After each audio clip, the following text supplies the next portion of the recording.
Hello दोस्तों, आज के इस वीडियो में मैं आपको बताऊंगा किस तरीके से आप अपना खुद का एक कलर प्रेडिक्शन गेम बना सकते हैं। इस वीडियो में आपको स्टेप बाय स्टेप पूरा कलर प्रेडिक्शन गेम बनाना सिखाऊंगा। और अगर आप एक डेवलपर हैं और खुद का कुछ इस टाइप का कलर प्रेडिक्शन गेम बनाकर मार्केट में लॉन्च करना चाहते हैं तो इस वीडियो को देखकर आप स्टेप बाय स्टेप पूरा कलर प्रेडिक्शन गेम बनाना सीख सकते हैं। और अगर आप एक डेवलपर नहीं है और फिर भी कुछ इस टाइप का गेम बनाकर मार्केट में लॉन्च करना चाहते हैं तो स्क्रीन पे दिए गए नंबर पर हमसे कॉन्टैक्ट कर सकते हैं, नहीं तो डिस्क्रिप्शन में दिए गए नंबर पर हम पे कॉल या टेक्स्ट भी कर सकते हैं। गेम बनाने के लिए आपको तीन चीजों की जरूरत पड़ेगी। सबसे पहला आपका होस्टिंग, दूसरा डोमेन, तीसरा सोर्स कोड। होस्टिंग और डोमेन मैंने ऑलरेडी होस्टिंग से परचेज कर लिया, परचेज करके दोनों को आपस में कनेक्ट कर लिया। कनेक्ट करके कुछ इस टाइप का आपको डेटाबेस शो होगा। तो चलिए देखते हैं गेम बनने के बाद आपको किस टाइप से शो होगा। गेम बनने के बाद आपको कुछ इस टाइप से शो होगा जो मैंने सेकंड टैब में अपना ओपन कर रखा है। हो सकता है मेरी स्क्रीन अभी आपको ब्लर दिख रही हो, क्योंकि यूट्यूब की गाइडलाइंस है कि किसी भी टाइप का प्रेडिक्शन गेम का हम प्ले या उसकी डेवलपमेंट नहीं दिखा सकते, इसलिए मेरी स्क्रीन अभी आपको ब्लर दिख रही होगी। तो ये मैंने ऑलरेडी अभी लाइव कर रखा है। सबसे पहले मैं इसी को डिलीट करूंगा, डिलीट करके फिर वापस से इसी पे स्टेप बाय स्टेप पूरा आपको डेवलपमेंट सिखाऊंगा। डिलीट करने के लिए सबसे पहले मेरे को फाइल मैनेजर ओपन करना पड़ेगा। फाइल मैनेजर ओपन करने के लिए लेफ्ट साइड में सर्च का ऑप्शन दिख रहा है, वहां पे मेरे को टाइप करना फाइल। फाइल टाइप करते फाइल मैनेजर का ऑप्शन शो होगा, वहां पे क्लिक करना है। एक्सेस फाइल ऑफ ninja91.in पे क्लिक करना है। उसके बाद public_html का फोल्डर ओपन करना है। इसमें जितनी भी फाइल्स है इसको सिलेक्ट करूंगा, सिलेक्ट करने के बाद डिलीट कर दूंगा। इट्स फील ओनली हियर, इसका मतलब यहाँ पे जितनी भी फाइल्स थी वो सारे डिलीट हो गई। इसके बाद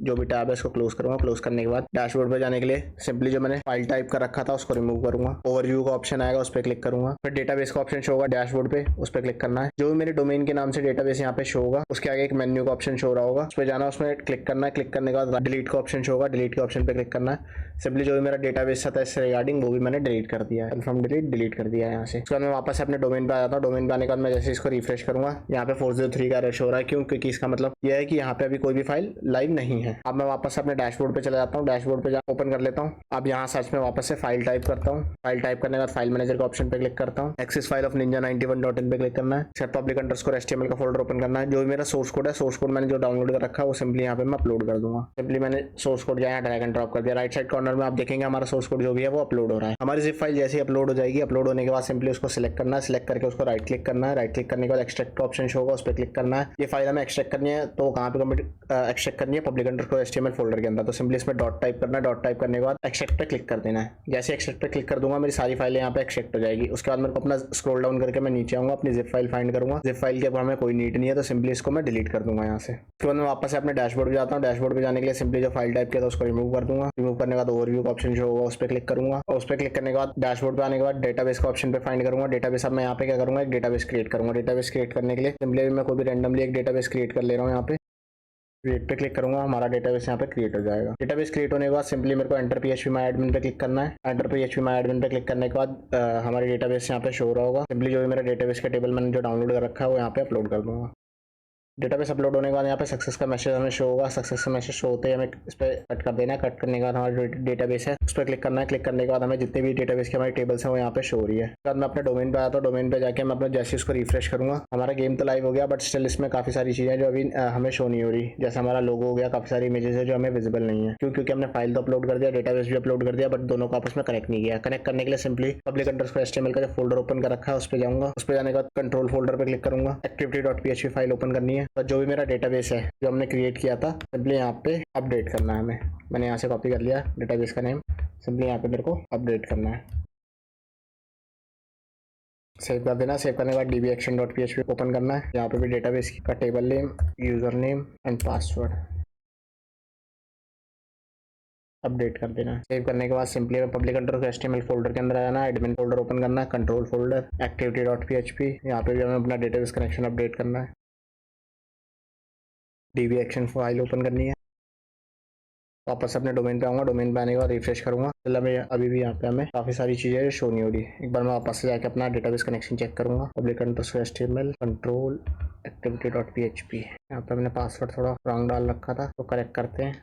रिफ्रेश, और यहाँ पे सारी चीज़ें जैसे लोगो वगैरह हमारी सारी चीज़ें यहाँ पे रनिंग है। इसके बाद आ जाते हैं इसके एडमिन पैनल पे। एडमिन पैनल पे जाने के लिए सिंपली डोमेन के आगे /admin टाइप करेंगे। एडमिन का आईडी पासवर्ड आपको बाय डिफॉल्ट एक मिलता है, उसी से आप लॉगिन कर लेंगे। लॉगिन सक्सेस का मैसेज, लॉगिन पे क्लिक करेंगे। एडमिन का लॉगिन करते हैं आपको डैशबोर्ड शो होगा। डैशबोर्ड में आपको all members, today new years, wallet balance, today recharge, total withdraw, today withdraw, overall application पे टोटल मेंबर्स है उनकी सारी डिटेल्स आपको ऑल मेंबर्स में, टुडे न्यू यूजर्स जो आज रजिस्टर हुए हैं उसकी सारी डिटेल्स टुडे न्यू यूजर्स में, वॉलेट बैलेंस जो ओवरऑल एप्लीकेशन पे टोटल वॉलेट बैलेंस है यूजर्स का वो वॉलेट बैलेंस में शो होगा। टुडे रिचार्ज जो आज रिचार्ज जो सारी डिटेल्स टुडे रिचार्ज में, टोटल रिचार्ज अभी तक तो ओवरऑल एप्लीकेशन पे टोटल रिचार्ज हुआ सारी डिटेल्स टोटल रिचार्ज में शो होगी। उसका टोटल विड्रॉ जो अभी तक टोटल विड्रॉ हुआ आपके ओवरऑल एप्लीकेशन से वो सारी डिटेल्स टोटल विड्रॉ में, टुडे विड्रॉ मतलब जो आज विड्रॉ हुआ उसकी सारी डिटेल्स टुडे विड्रॉ में आपको शो होगी। उसके बाद आता हूँ मैं एजेंट सैलरी में। एजेंट सैलरी में किसी भी यूजर्स को आप एजेंट असाइन करेंगे, उसके अंडरलाइन जितने भी यूजर्स को ज्वाइन करवाता है, जो भी वर्क करता है, उनके उसके भी आप पे आप अगर एजेंट को सैलरी असाइन करना चाहते हैं तो यहाँ से कर सकते हैं। उसके बाद सिंपली आ जाता हूँ मैं यूजर लिस्ट पे। यूजर लिस्ट में जो भी ओवरऑल एप्लीकेशन पे टोटल यूजर्स होंगे वो सारी डिटेल्स आपको यहाँ पे शो हो रही होगी। हर एक यूजर की पर्टिकुलरली किसी यूजर्स की डिटेल्स आप देखना चाहते हैं तो एक्शन में व्यू मोर का ऑप्शन है, उस बटन पे क्लिक करेंगे। यहाँ पे पर्टिकुलरली किसी भी यूजर्स की आप डिटेल देख सकते हैं, जैसे ज्वाइनिंग डेट हो गया, मोबाइल नंबर हो गया, वॉलेट हो गया, need to get a password और उसके अकाउंट इन्फॉर्मेशन आप चेंज करना चाहते हैं तो वो यहाँ से अपडेट कर सकते हैं। यूजर को एक्टिवेट डीएक्टिवेट भी आप यहाँ से कर सकते हैं। उसके बाद आता है मैं फंड ट्रांसफर बैलेंस में। फंड ट्रांसफर में आप किसी यूजर के वॉलेट में अमाउंट ऐड और डिडक्ट करना चाहते हैं तो सिंपली यहाँ पे मोबाइल नंबर डालना है, जो भी अमाउंट आपको ऐड करना है अमाउंट डालना है, कंफर्म अमाउंट, उसके बाद रिमार्क डालना है,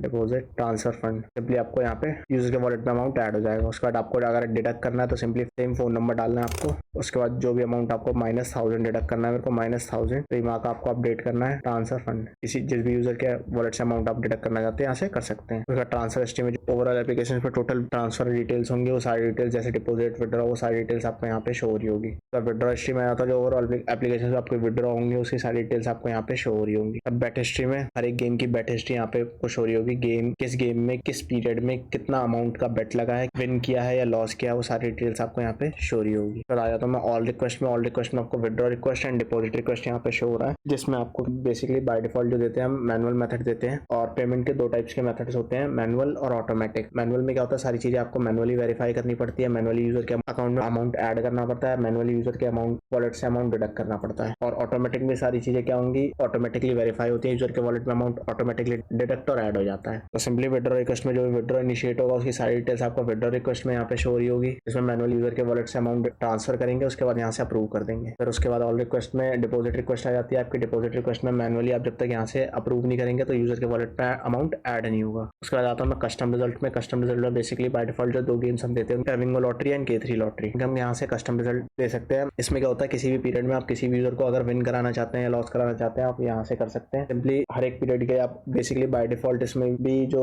सेट होता है वो लीस्ट अमाउंट विन होता है। आप चाहते हैं रैंडम विन हो तो रैंडम आप यहाँ से सेट कर सकते हैं, आप चाहते हैं सिलेक्टेड विन हो तो यहाँ से ऑटोमेटिक करके सिलेक्टेड विन भी आप यहाँ से कर सकते हैं। उसके बाद आता हूँ मैं कस्टम स्पिन में। कस्टम स्पिन में भी सेम चीज है, यहाँ से आप रैंडम रिजल्ट देना चाहते हैं हर स्पिन पे तो रैंडम दे सकते हैं, कस्टम रिजल्ट देना चाहते हैं कस्टम रिजल्ट यहाँ से दे सकते हैं, मैनुअल रिजल्ट देना चाहते हैं आप मैनुअल रिजल्ट आप यहाँ से अपडेट कर सकते हैं। तो आता हूँ मैं सेटिंग्स में जो मैनुअल मेथड देते हैं उसकी बैंक डिटेल्स आप यहाँ से अपडेट कर सकते हैं, चेंज UPI USDT QR वो सारी चीजें आप यहाँ से अपडेट कर सकते हैं बैंक डिटेल्स में। उसके बाद आता हूँ मैं चेंज टेलीग्राम, ये आपके कॉन्टैक्ट सपोर्ट के लिए हो जाता है, टेलीग्राम चैनल, व्हाट्सएप और आपके इंस्टाग्राम से। उसके बाद आता हूँ मैं नोटिस। अगर आप नोटिस होम पेज पे रन करना चाहते हैं तो आप यहाँ से रन कर सकते हैं। नोटिफिकेशन पर्टिकुलरली किसी यूजर्स को ऑल ओवर यूजर्स को नोटिफिकेशन आप यहाँ से भेजना चाहते हैं तो यहाँ से नोटिफिकेशन भी आप सेंड कर सकते हैं। चेंज पासवर्ड में एडमिन का पासवर्ड अगर आप चेंज करना चाहते हैं तो यहाँ से चेंज कर सकते हैं। उसके बाद आता हूँ मैं change daily win range. Change daily win range में क्या होता है कि आपके जो होम पेज पर विन रेंज जो शो रही है वो अगर आप अपडेट करना चाहते हैं, आप चाहते हैं नहीं मेरे अकॉर्डिंग विन रेंज यहाँ पे शो तो वो यहाँ से आप अपडेट करके सेट कर सकते हैं। उसके बाद आता हूँ मैं एक्टिविटी अवार्ड्स में। एक्टिविटी अवार्ड्स में यूजर के